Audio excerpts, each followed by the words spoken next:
नमस्कार, आप देख रहे हैं CWB हिंदी न्यूज।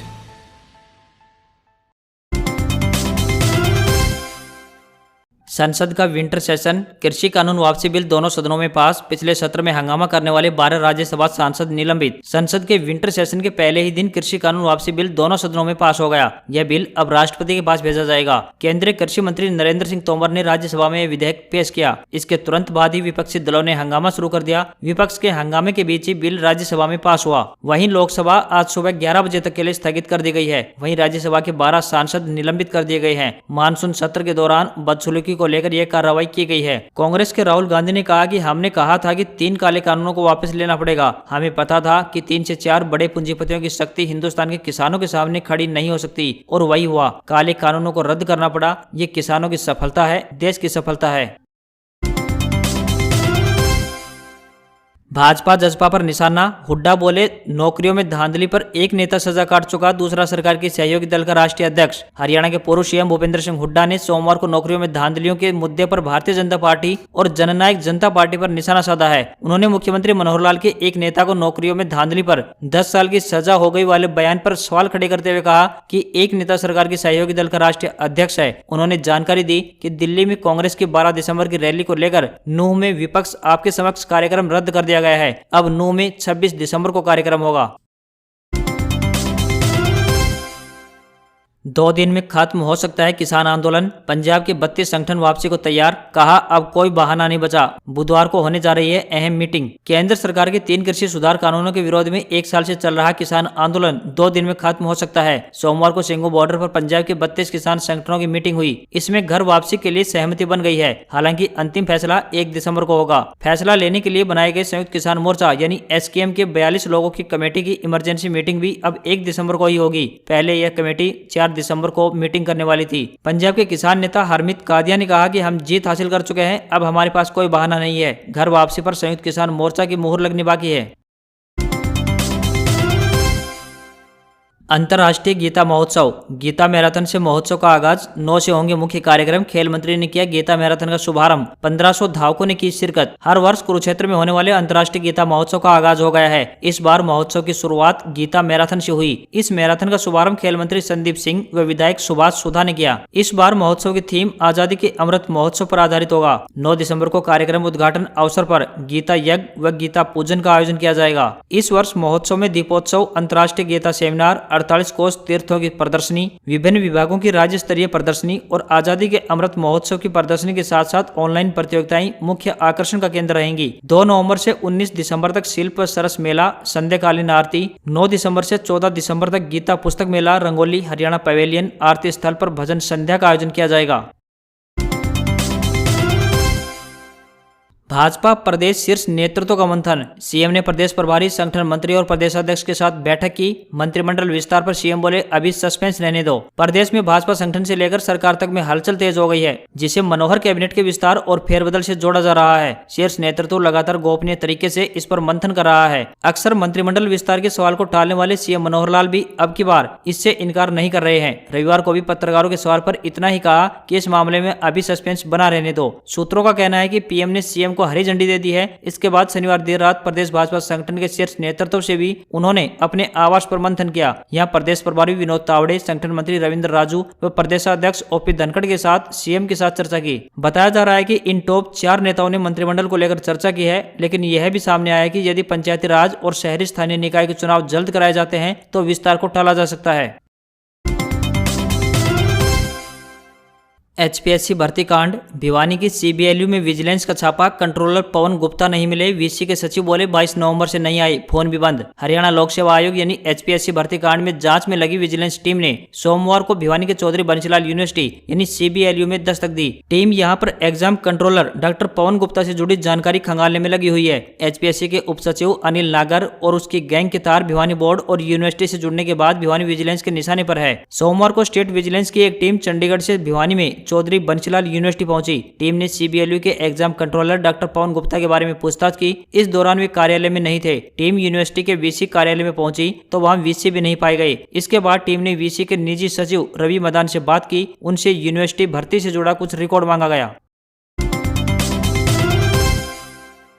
भर्तियों के गड़बड़ झाले को लेकर सीएम का स्पष्ट जवाब। 85,000 भर्तियों की जांच संभव नहीं, जिनकी शिकायतें मिली उन्हीं की जांच होगी। हुड्डा चौटाला पर भी साधा निशाना। हरियाणा पब्लिक सर्विस कमीशन यानी HPSC में डेंटल सर्जन और HCS भर्ती में मिली गड़बड़ियों के मामले में रविवार को सीएम मनोहर लाल ने स्पष्ट जवाब दिए। सीएम ने प्रेस कॉन्फ्रेंस में कहा कि हमारे कार्यकाल में 80 से 85,000 पदों पर भर्तियां हुई हैं। सभी की तो जांच संभव नहीं है, लेकिन जिन भर्तियों में गड़बड़ी सामने आई है या शिकायतें मिली हैं उनकी तह तक जाएंगे। उन्होंने बिना नाम लिए पूर्व की चौटाला और हुड्डा सरकारों पर भी निशाना साधा। उन्होंने कहा कि प्रदेश में भर्तियों में गड़बड़ी करने वाले गिरोह 20 साल पुराने हैं। लोग भर्ती के मामले में 10 साल जेल तक काट कर आए हैं। उन्होंने कहा कि कांग्रेस शासनकाल की 11 भर्तियों को कोर्ट रद्द कर चुका है। हमारे वक्त की भर्तियां चैलेंज जरूर हुई हैं, लेकिन एक भी भर्ती रद्द नहीं की गई है। सीएम ने कहा कि अभी डेंटल सर्जन व HCS प्री परीक्षा को रद्द करने का कोई फैसला नहीं लिया गया है। अगर भर्तियों में गड़बड़ी करके किसी ने लाभ ले लिया है तो परीक्षा रद्द करने को लेकर फैसला HPSC लेगा।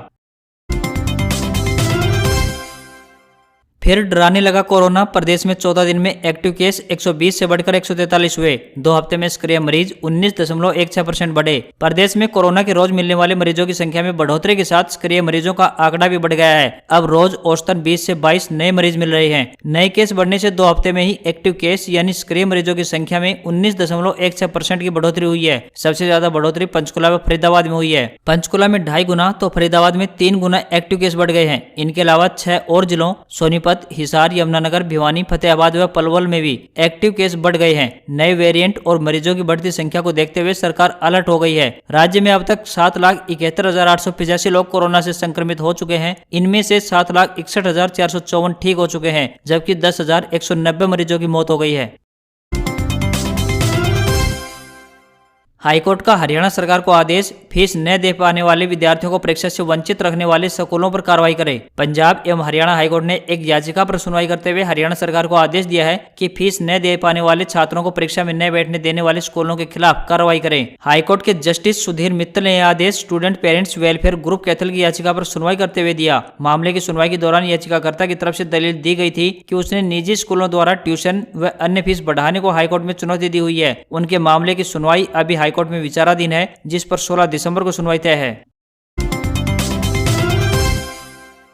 अब घर बनाना हुआ महंगा। क्रेशर व बजरी सहित निर्माण सामग्री के रेट बढ़े। पर्यावरण प्रदूषण बढ़ने तथा सुप्रीम कोर्ट के आदेशों के बावजूद क्रेशर उद्योग बंद होने के बाद मकान व अन्य निर्माण करने वालों की सामत आ गई है। क्रेशर उद्योग बंद होने की वजह से क्रेशर, रोडी व अन्य निर्माण सामग्री के दामों में 200 से लेकर 250 रुपए प्रति टन के हिसाब से रेटों में उछाल आया है। 550 रुपए प्रति टन के हिसाब से मिलने वाला क्रेशर अब 750 से लेकर 800 रुपए प्रति टन के हिसाब से मिल रहा है। कुछ क्रेशरों का स्टॉक भी खत्म होने के कगार पर पहुंच गया है। अगर यही स्थिति रही तो मकानों का निर्माण करने व सड़क आदि के निर्माणों के बीच में ही रोका जा सकता है। सुप्रीम कोर्ट ने क्रेशर, ईंट भट्टों उद्योग व अन्य तरह के धुआं उगलने वाले उद्योगों के चलन पर रोक लगा दी थी, जिसकी वजह से क्रेशर उद्योग भी बंद पड़ा है। हालांकि एयर क्वालिटी इंडेक्स थोड़ा सा नियंत्रण में है, लेकिन मकान निर्माण सामग्री की कीमत लोगों की पकड़ से बाहर होती जा रही है। क्रेशरों पर बंदिश लगने से पहले खनन नगरी तोसा में क्रेशर 550 रुपए प्रति टन के हिसाब से बिक रहा था, लेकिन जैसे ही क्रेशर उद्योगों की बत्ती गुल हुई तो रेट आसमान छूने लगे। अगर यही स्थिति रही तो लोगों के मकान बनाने का सपना सपना ही बनकर रह जाएगा। अगले हफ्ते सुप्रीम कोर्ट की तारीख है। अब सबकी निगाहें कोर्ट पर टिकी हुई है। सुप्रीम कोर्ट क्रेशर को चलाने की अनुमति देते हैं या नहीं। अगर नहीं देते तो क्रेशर की कीमतों में और भी उछाल आ सकता है। हरियाणा में किसानों पर दर्ज मुकदमे कब वापस होंगे? इस सवाल पर सीएम मनोहर लाल ने बड़ा बयान दिया है। हरियाणा के मुख्यमंत्री मनोहर लाल ने रविवार को ही प्रेस वार्ता में MSP संबंधी किसानों की मांग को लेकर कहा कि इस पर केंद्र की ओर से एक कमेटी बनाई जा रही है। उन्होंने किसान आंदोलन के दौरान हरियाणा में दर्ज हुए मुकदमे वापस लेने के सवाल पर कहा कि वे हालात पर नजर बनाए हुए हैं। केंद्र की ओर से जो भी दिशा निर्देश प्राप्त होंगे उसी हिसाब से अगला कदम उठाया जाएगा। मुख्यमंत्री ने यह भी कहा कि केंद्र सरकार लगातार किसानों के हित में कदम उठा रही है। तीनों कृषि कानून वापस हो चुके हैं। इसके अलावा पराली जलाने के मामलों में भी किसानों पर केस दर्ज नहीं होंगे। सीएम ने साफ किया कि केंद्र द्वारा मुकदमे वापस लिए जाने का फैसला हुआ तो हरियाणा में भी इस पर अमल जरूर होगा।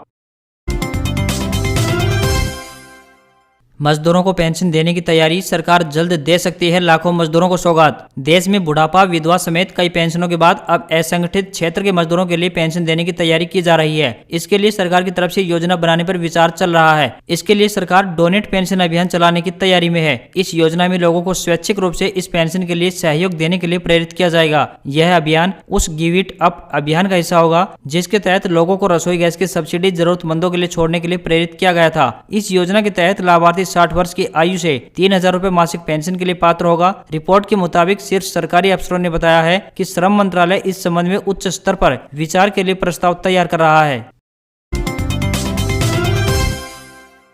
तीसरी लहर ला सकता है ओमिक्रॉन। एसजीपीजीआई डायरेक्टर बोले कोरोना का यह वेरिएंट डेल्टा से ज्यादा ताकतवर, भारी पड़ सकती है अनदेखी। कोरोना के नए वेरिएंट ओमिक्रॉन को लेकर देश दुनिया में अफरा तफरी का माहौल है। लखनऊ के संजय गांधी आयुर्विज्ञान संस्थान यानी एसजीपीजीआई के डायरेक्टर प्रोफेसर आर.के. धीमन ने कहा कि इसी वेरिएंट की वजह से तीसरी लहर आएगी, यह कहना भी मुश्किल है, लेकिन यह वेरिएंट तीसरी लहर का कारण बन सकता है। हालांकि यूपी के लिहाज से राहत की बात यह है कि यहाँ 80% लोगों में इम्यूनिटी डेवलप हो चुकी है। 9 नवंबर को साउथ अफ्रीका में पहली बार यह वेरिएंट डिटेक्ट हुआ।